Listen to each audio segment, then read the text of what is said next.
In the dark, I fumbled for my suitcase. I might not have a flashlight, but I have a video camera, which had a weak light on it.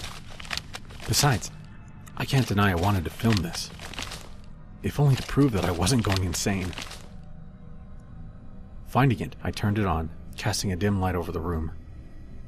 Even with this dim light, the shadows still consumed the edges of my vision, making me jump at every perceived motion I caught at the corner of my eye.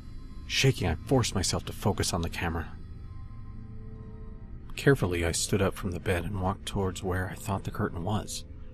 The thin light from the camera only served to give me a vague outline of the curtain and the door, as though the darkness that had swallowed the room was even now working against the light from my camera. Carefully, I reached out to touch the curtain, pushing it closed all the way. Whatever was out there couldn't look in now. As I did, I heard a loud clicking sound next to me, like the latch turning in the door. Panicked, I whipped around to look at the door. Inexplicably, it had opened on its own. The latching sound I had heard, however, was the door getting caught by the extra security lock. I could see nothing through the crack, just more inky blackness outside. I slammed the door shut again, double-checking the locks and latches. Everything was in place. I breathed a sigh of relief. And then I heard it. A sort of scuttling sound, coming from the back of my room, somewhere in the direction of the bathroom. Cautiously, I moved slowly towards the noise, trying to keep my hands from shaking too badly.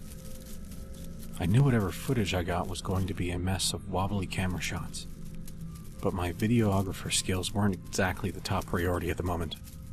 I approached the source of the noise, but found nothing there, except for another piece of paper, wedged partly behind a wall-length mirror next to the closet.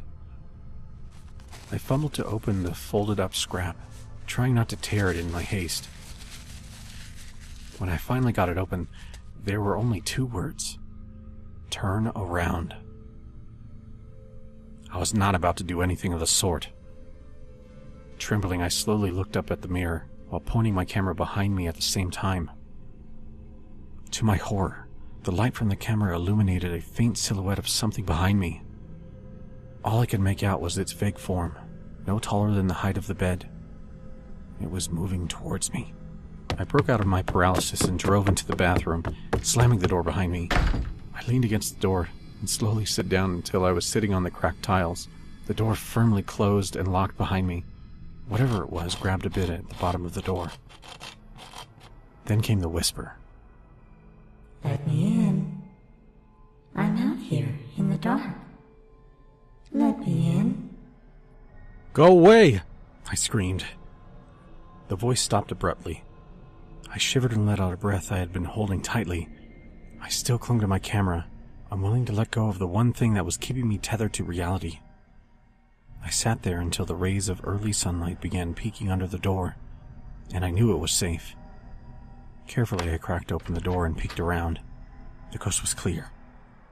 In a rush, I grabbed all my luggage and raced out the door. The hotel manager looked at me kind of oddly, but I wasn't going back in that room. I spent the next hour waiting for the shuttle in the lobby.